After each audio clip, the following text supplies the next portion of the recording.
Cornish pies are famous the world over. And last year, Farley's Foods produced 5 million of them. Everything from steak and kidney to Cornish pasties. But that's not enough for old man Farley. He wants to double the score.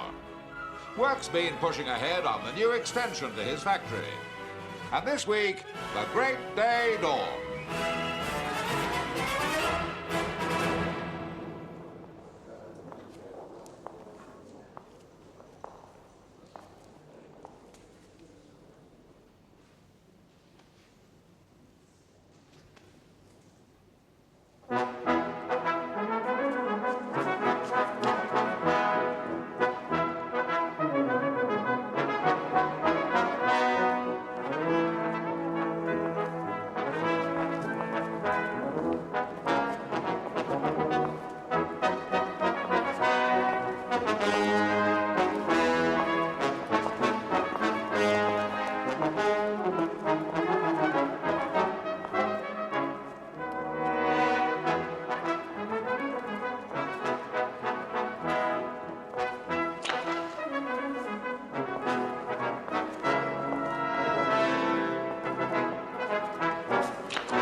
My friends, I hope I may call you my friends.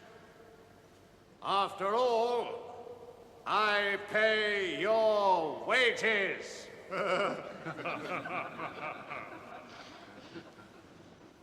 In 1935, we sold more pies than at any time in our history.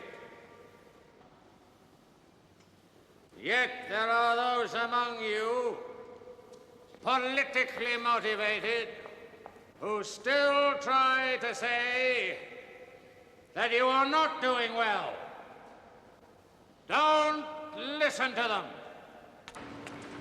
And now, let us move on to happier things.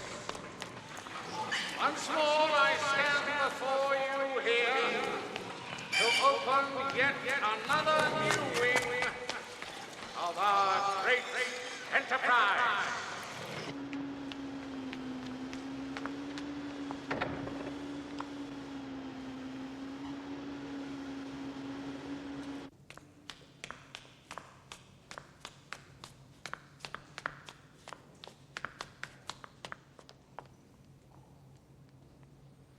Joanna.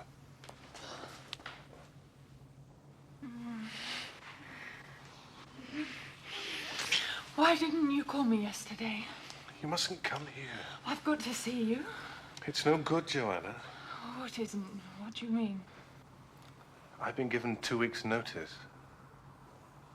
By my father.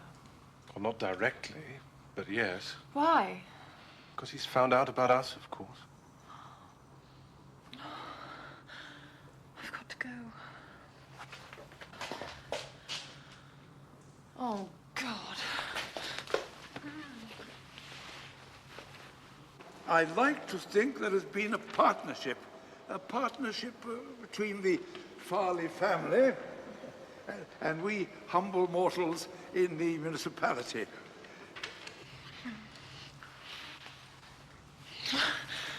There are other jobs, Herbert. Not with your father's bad opinion following me wherever I go. I could kill him. I could really kill him. Talking like that doesn't do any good.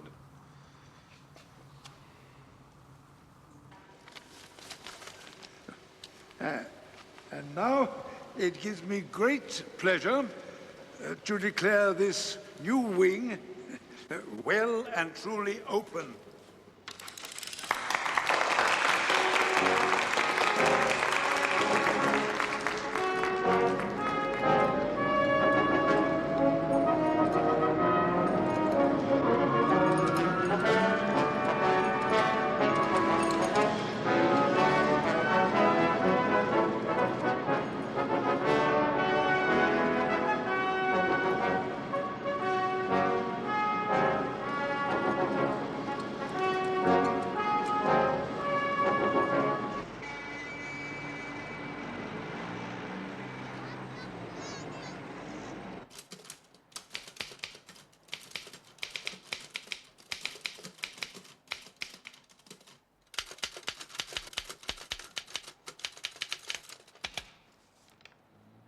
Bother. This is your chance. What? This is your chance to invest in a pair of home-fit, real leather shoes. That's clever. Fit spelled with a PH. Just return this card and our representatives will call on you. Made to measure shoes, apparently. Seem awfully reasonable. Don't suppose they've any made-to-measure typewriters in there, have they? Sorry? Ever since last Easter, I've been asking Mr. Poirot for a new typewriter. Mr. Poirot isn't mean, but he is careful. We found this typewriter in the flat when he moved in. Someone had left it. Jolly useful. Who's Benedict Farley? I've no idea. Oh, isn't he Farley's pies? Pies? Why? Dear sir, Mr. Benedict Farley would like to have the benefit of your advice. If convenient to yourself, he would be glad if you would call upon him at the above address at 9:30 tomorrow, Thursday evening. Yours truly, Hugo Cornworthy, Secretary. P.S. Please bring this letter with you. Repeat that, if you please, Hastings. Dear sir, Mr. No. Just the postscript. P.S. Please bring this letter with you. Why? Why? Why, Hastings? An interesting letter. Is it? I thought it was rather dull. Miss Lemon says he makes pies. Makes pies? Hastings, to say that Benedict Farley makes pies is like saying that Wagner wrote semiquavers. Well, they're good pies, are they?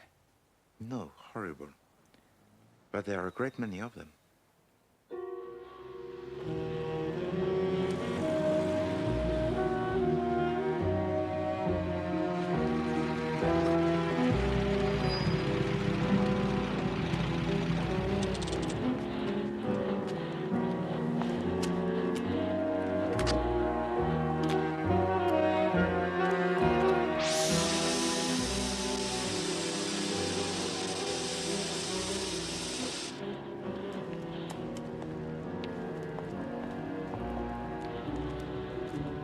The funds and origo of Benedict Farley's wealth, I surmise, eh? And that, Hastings, is where he makes his sausages, his pies, his hams. Useful, eh? Living above the shop. I suppose from here, Farley likes to keep an eye on his employees. No doubt. But it is a pity that such diligence does not improve the quality of his so-called delectables.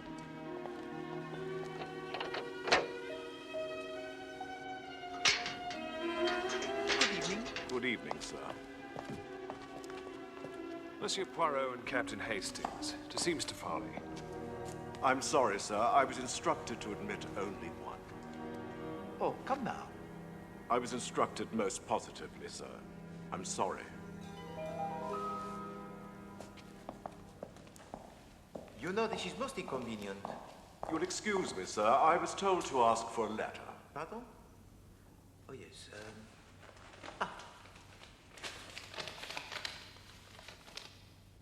Thank you, sir.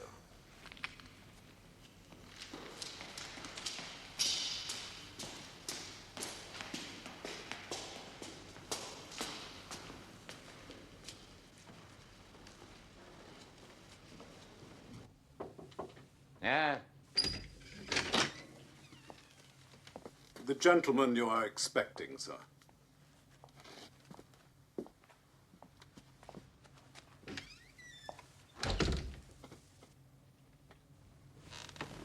Oh. You're Hercule Poirot, eh? Monsieur? Sit down. Sit down.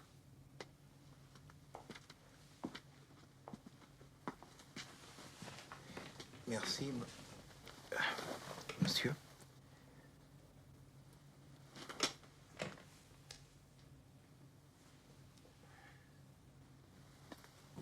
What is it that you wish to consult me about, Monsieur Farley?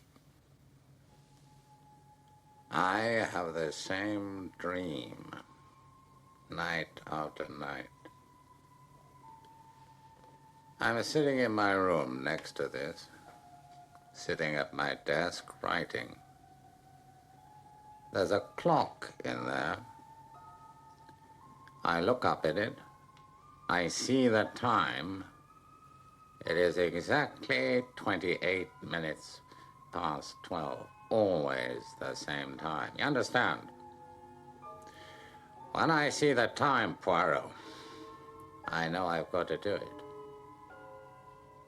At 28 minutes past 12, I open the second drawer down. On the right of my desk, I take out a revolver. I load it. Then I go over to the window. And then?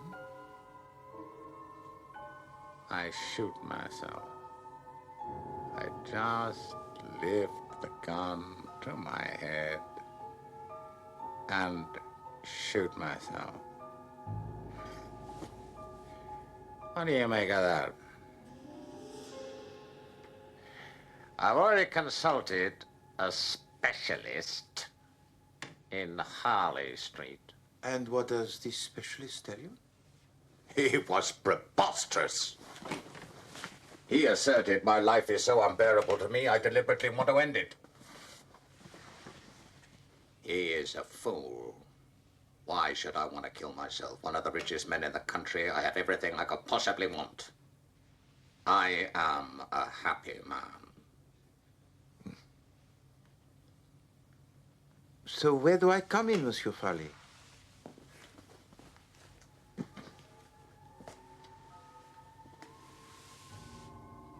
Supposing someone wants to kill me, could they do it this way? Hypnotism, you mean? You see what I'm getting at? Who is it that you suspect of wanting to kill you, monsieur? Nobody. Nobody at all. You had no one specific in mind? Certainly not. I should like to see the scene of this drama. The desk, the clock, the revolver. No. I've told you all there is to tell. There's nothing to see next door. Nevertheless, I should like to see for myself. There is no need. I just want your opinion. But I can hardly have an opinion on such skimpy evidence. There's an end of it, then. I've told you the facts. You can't make anything of it. That closes the matter. You can send me in your bill for a consultation fee.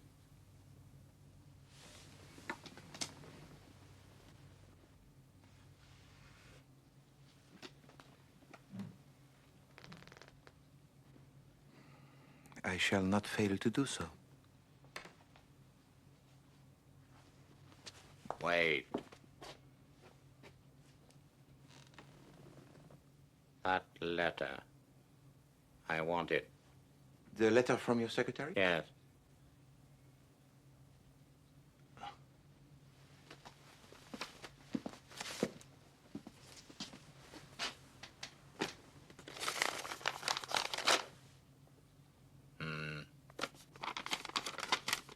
Thank you.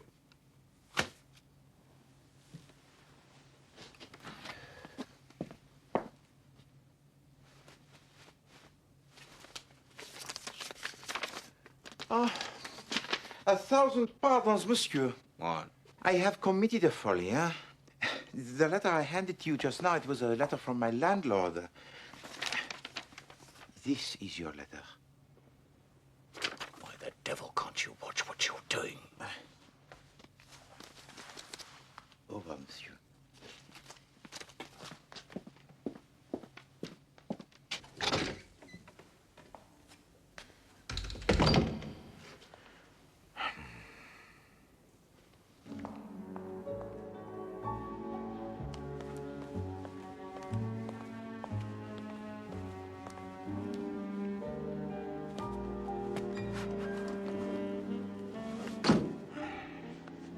How'd you get on in there?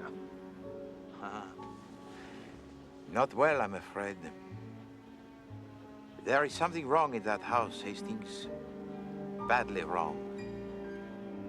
And I haven't the faintest idea what it is.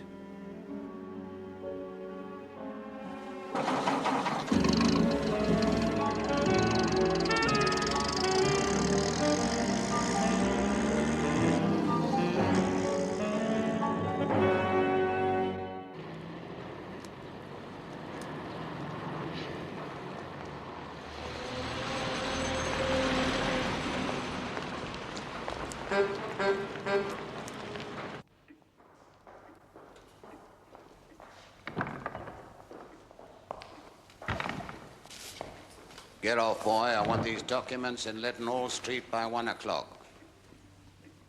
Well, go on, then. Run!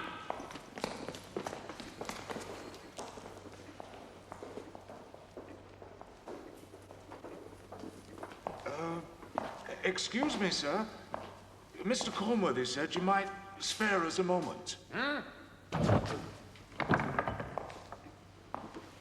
What's going on? 12 o'clock, he said. All right. He's a very busy man. Now, let's just sit down. And relax.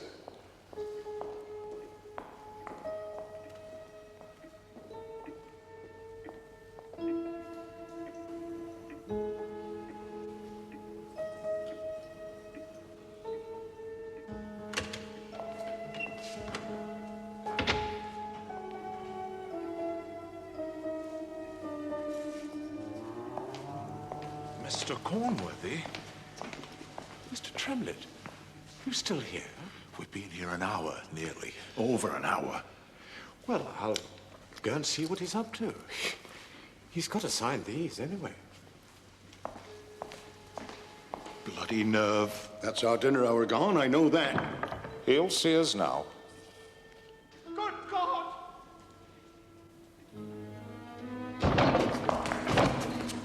For God's sake, someone... send for the police! I can't go on like this, Mr. Poirot. That machine is more than flesh and blood can stand. But you have never complained before. I've done nothing but complain for the last 6 months. No. It has been mentioned, Poirot. Kindly do not band together against Poirot. I wasn't.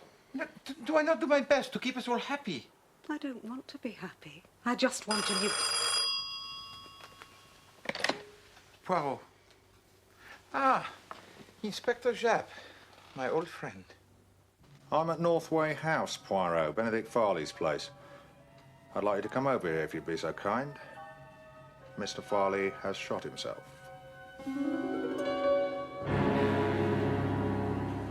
Most peculiar story I ever heard. I've never heard such poppycock. Father had no use for dreams and such rubbish. Nevertheless, that is what he told me. Yes, he mentioned it to me. It upset him very much. I told him it was indigestion, I'm afraid. I suggested his calling in Dr. Stillingfleet. He never did. From Monsieur Poirot's story, I gather he went to Harley Street. Yes, he told me he consulted a specialist. But is it known who this specialist was? None of us had any idea that he'd consulted anyone. And he never spoke to you about the dream? No. And you, Monsieur Cornworthy? No, he said nothing about it at all. I took down a letter to you at his dictation, but I have no idea why he wanted to consult you. I thought it might have something to do with some business irregularity. I see. Inspector Japp, can you tell me the events leading up to the death of Monsieur Benedict Farley? Well, Mr. Farley had agreed to see 2 representatives from the works. It was a proposal for forming a union. Some hopes. Yes, quite so. A little before 1 o'clock, Mr. Cornworthy here came out of his room and went into Mr. Farley. He couldn't see him at first and thought the room was empty. Then he caught sight of a boot sticking out from behind the desk.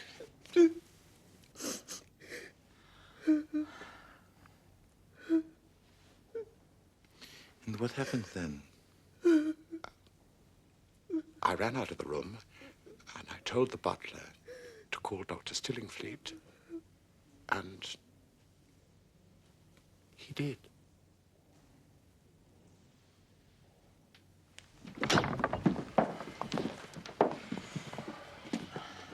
The body was found down there. Thank you.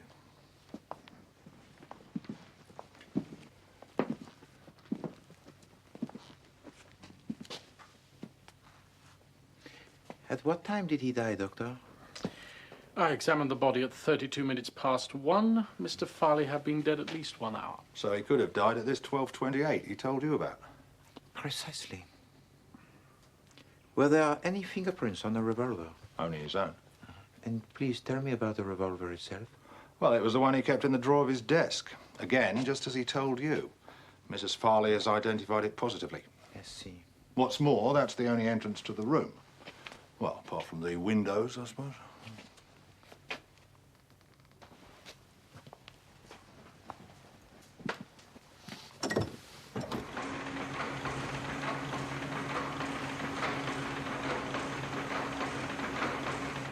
I cannot see how anybody could climb up there. It's a funny room for a rich man to choose as his study, isn't it? With that great ugly blank wall right outside. I think it is important, that wall. You mean psychologically? Perhaps.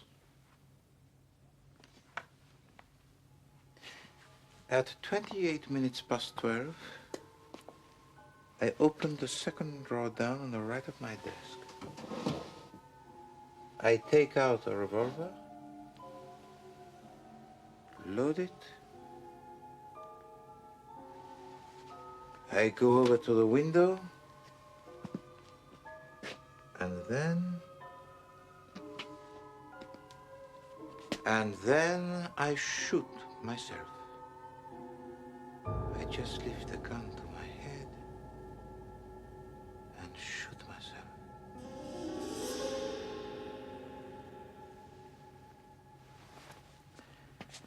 I should not have thought that there is any reason for you to doubt the accuracy of the dream's prediction, Inspector. In fact, there is every reason to suggest that Benedict Farley committed suicide. Well, there would have been no doubt about it at all. But for one point. And what was that? A letter written to you. I see.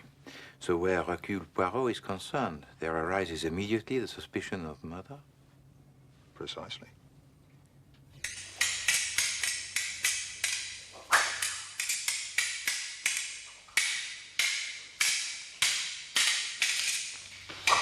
Suchet.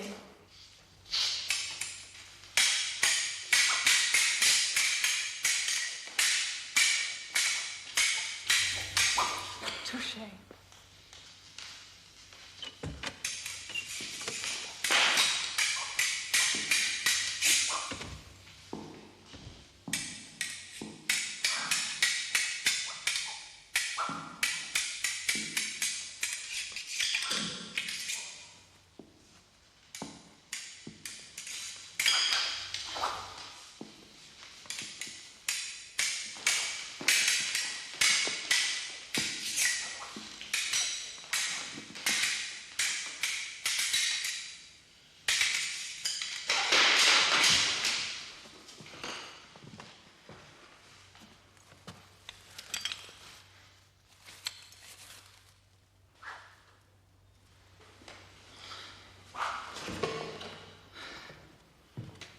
Hello, Monsieur Poirot. Fancy your chances? No, thank you very much, mademoiselle, but essentially Hercule Poirot is a man of peace. But perhaps, though, I could ask you a few questions. Ask away. Did you know that your father kept a revolver in his desk? No. Where were you and your mother, that is to say your stepmother? That is correct? Yes, Louise is my father's second wife. She's only 8 years older than I am. So where were you and she on Thursday night of last week? Thursday. We went to the theatre to see Thumbs Up. Your father did not suggest accompanying you? He never went out to theatres. He was not a very sociable man. My father had a singularly unpleasant personality. That is a very candid statement, mademoiselle. I'm saving you time, Monsieur Poirot. I realize quite well what you're getting at. I live here because I have no money to live elsewhere. There is a man that I wish to marry, a poor man. My father saw to it that he lost his job. He wanted me, you see, to marry well, an easy matter since I was his heiress. So your father's fortune passes to you? Yes. Well, that is to say, he left Louise, my stepmother, $250,000 free of tax, and there are other few small legacies, but the residue of it goes to me. So you see, Monsieur Poirot, I had every reason to desire my father's death. I see also, mademoiselle, that you have inherited your father's intelligence. My father was clever, but it had all turned sour. There was no humanity left. Is there anything more? Yes. How poor was your father's eyesight? He could scarcely see at all, and not without his glasses. His sight had always been bad from a boy. But with these glasses? Oh, he could see all right then, of course. Thank you. All right, Constable, tell Sergeant Bull this is going to take longer than expected. Right, sir. Ah, Mrs. Farley. Something I'd like to ask you. Yes. Had your husband ever been hypnotized? Never, to my knowledge. Or was he interested in that sort of thing, hypnotism? No. Oh, that horrible dream. It's uncanny. To dream that same awful dream night after night, it's as though he were hounded to his death. Had it ever occurred to you that your husband might be tempted to do away with himself? No. Well, sometimes he was rather queer. Poppycock, father was far too fond of himself ever to commit suicide. You don't know everything, Joanna. I know that much. Pardon, Madame Farley. How many pairs of glasses did your husband own? Glasses? Well, spectacles. I've no idea. 3, 4? Ah. Thank you.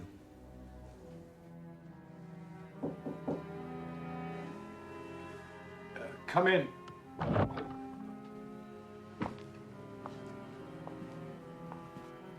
Ah, mon Dieu. How different this room looks in daylight. Can I do something for you? And I see, monsieur, that you share the same inspiring view as your late employer. Oh, yes.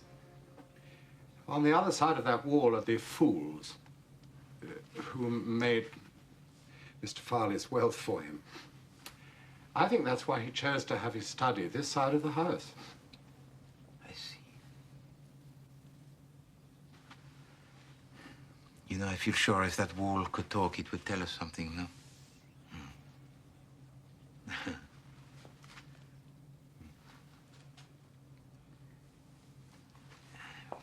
Monsieur Conworthy, when I arrived last Thursday evening, I was not shown into Monsieur Farley's own room.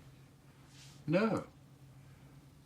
I was told to tell Holmes to show you in here. Why was that, do you think? I never questioned any of Mr. Farley's orders.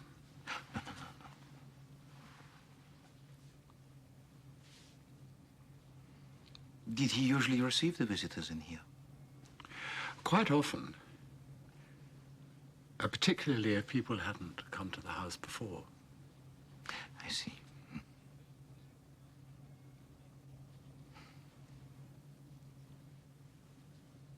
Thank you, Monsieur Conworthy.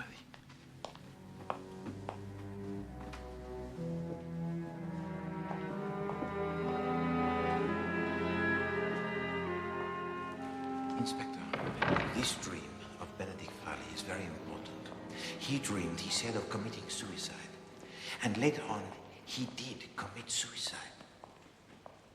Now, when I say suicide, he was alone in his room and was found with a gun in his hand. And no one entered or left the room at the time he was shot. So what does this mean, Chief Inspector? Well, that there's no other possibility. That it must be suicide. Au contraire. It means a very unusual and very cleverly planned murder. And how? Planned by who? Well, it is no good, is it, Chief Inspector, if I just give you the answer? Well? No. We must give the little grey cells time to do their work.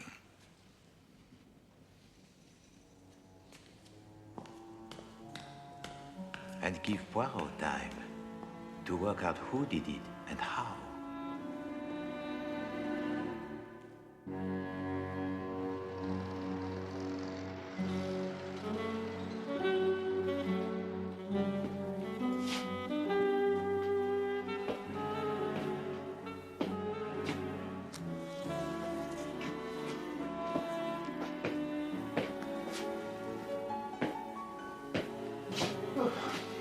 This is not like you, Poirot. But this is not like the grey cells, Hastings.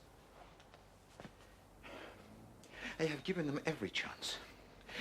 They have been cosseted. I have slept to allow them to do their work. I have eaten fish for breakfast. Result, nothing. It'll come, Poirot. The little grey cells have never let you down yet.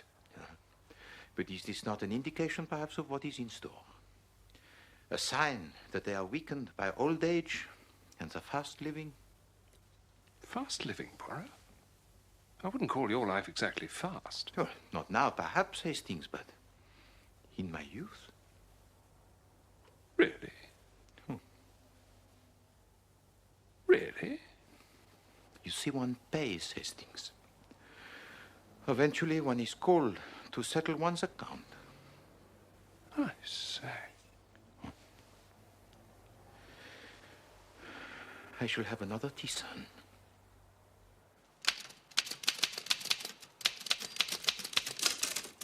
Bother!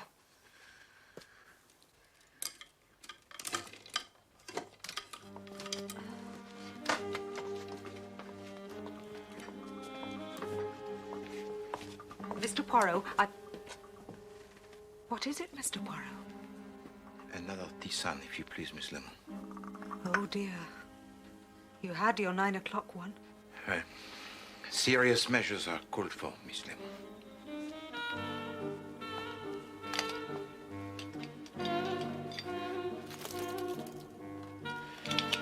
Dear. Do you have the time, please, Miss Lemon? Of course, Mr. Poirot.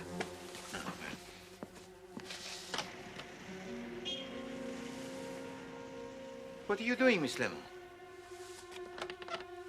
It's 5 to 10, Mr. Poirot. But what were you doing out there? If I lean right out, I can just see the church clock. But would it not be simpler to wear the watch? I can't, Mr. Poirot. My magnetism upsets them. I say. All my life I've been looking for a watch that won't go wild as soon as I put it on, but I've never managed. Whatever is the matter, Mr. Poirot? Miss Lemon, you are beautiful. Now, would you please be so kind as to telephone the Chief Inspector Chap and ask him to assemble the whole Farley household at noon? In the hall, huh? Come, Hastings, we have work to do. All has become clear. Then they're brought in here from the pastry room and loaded into the ovens. The ovens have got to be sealed and closed by 12:15 because we start the bake at 12:30 sharp. If we hadn't done that, Mr. Farley was on the telephone quicker than you could say 3 little piggies. Did he come regularly to the factory? Oh, no. No, we haven't done that for, 6 or 7 years. Well, not regularly, but he seemed to know if we hadn't started the bake on time. In the office, we used to say he had second sight as far as a pork pie was concerned. Well, that was just by way of a joke. Then, after the bake, which takes about an hour and a half, we take them out of the ovens, and then they go round the corner.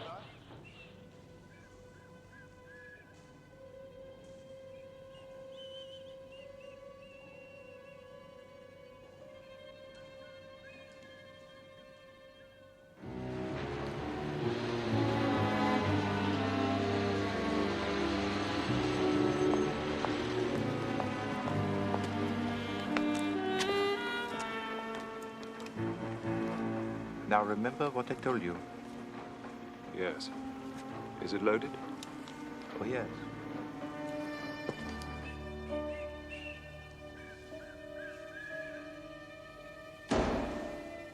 Here he comes.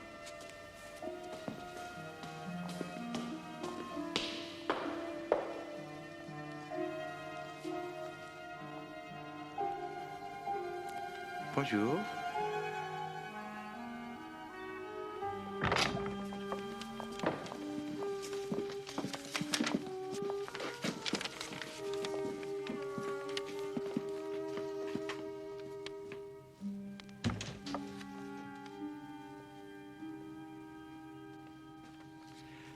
I wonder, what is the most extraordinary thing about this case?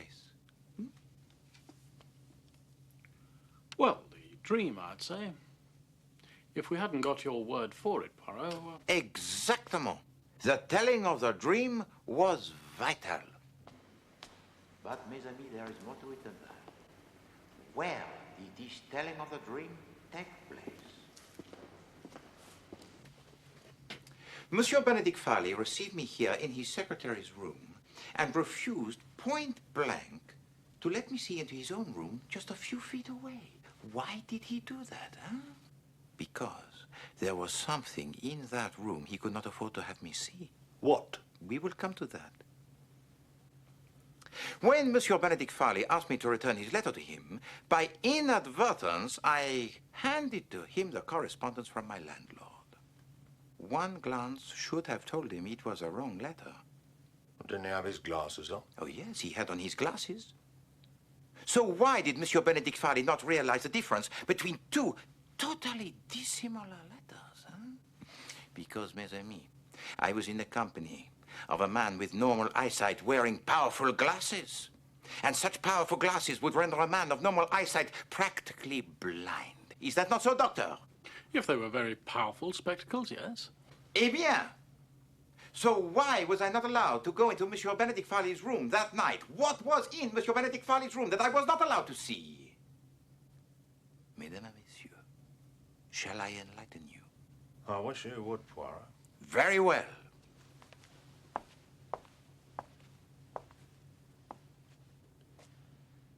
Poirot shall enlighten you. What was in Monsieur Benedict Farley's own room that Monsieur Benedict Farley did not allow me to see was Monsieur Benedict Farley. Good God.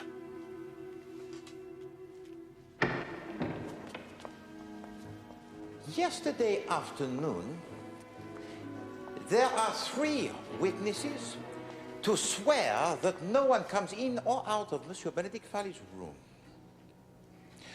Monsieur Cornworthy is in his room next door, and as 12:28 approaches, he readies himself. You see, Monsieur Cornworthy knows something that very few other people know. He knows that Monsieur Benedict Farley, every day, after all these years, still interested in the day-to-day running of his factory, checks up on his employees. Let us see how he does this.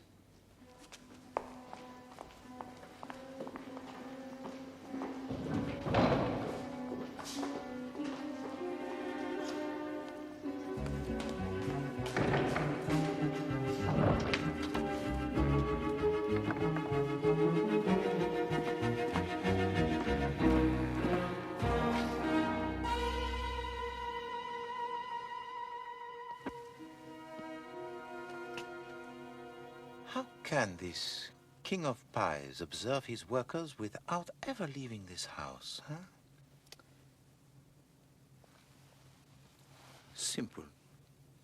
You see, the uninviting delicacy is first steamed for 1 hour before it is baked.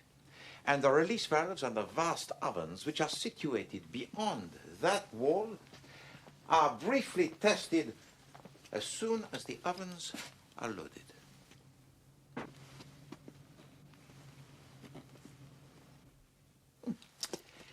Eh bien, if one leans out of this window, one can readily confirm this fact. Now, if you please, I want you all to come to these 2 windows, lean out and look to your right. Monsieur Cornworthy, why don't you lead the way? Oh, this is nonsense. Perhaps. But humor me. Merci. Alors, viens. Madame Farley? Oh, very well.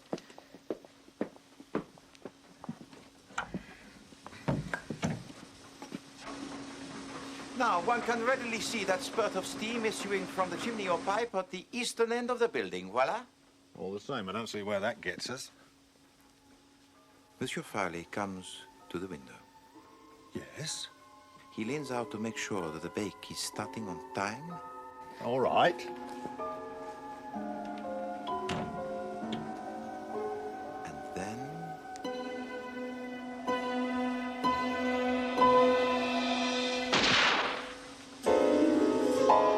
Monsieur Conworthy shoots him, and Farley falls to the floor.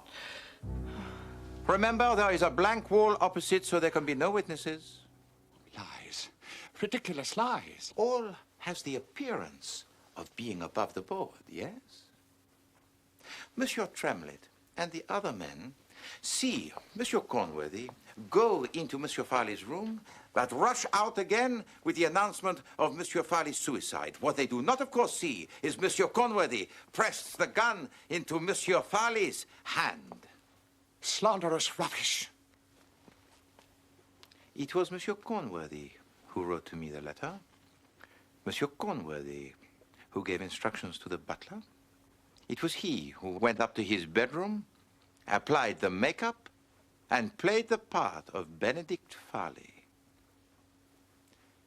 But there were two people who carried through this fraud. Monsieur Conworthy was one, and the other, Madame Farley. How dare you! In due course, the happy ending would have been achieved. £250,000 and 2 hearts that beat as one. Hey, stop him!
That's Herbert.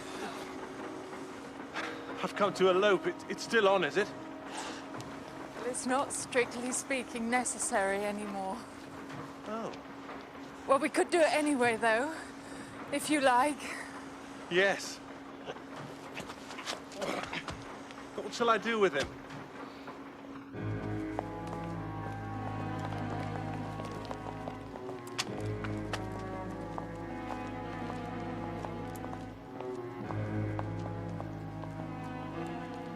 I'll deal with him, sir. Thank you very much. Au revoir, Madame Farley. You foreigner.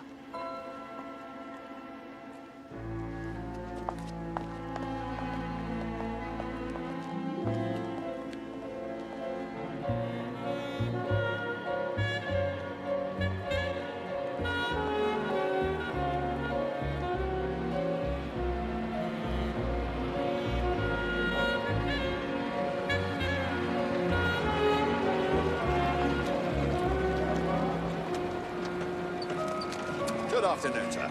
Good afternoon. Can I assist you in any way, sir? Thank you. Thank you.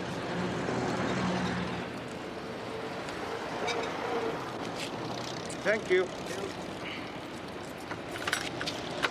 Thank you. Thank you.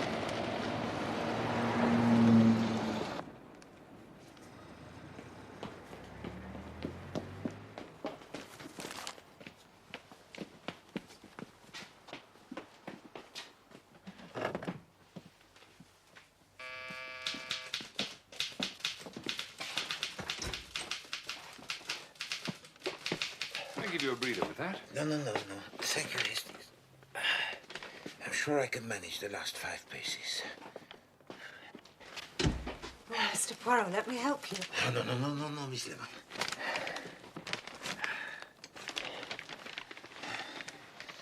This is for you. Oh, Mr. Poirot, you shouldn't have. No, nonsense, Miss Lemon. Hastings, if you please, the knife. Merci.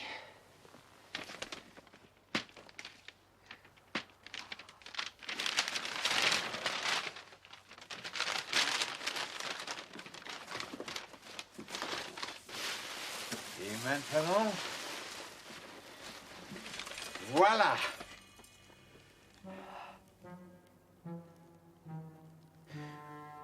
Well, what do you think, Miss Lemon? It's wonderful. It's... Now, we shall have no more leaning dangerously out of the window to tell the time, yes? It's just what I wanted.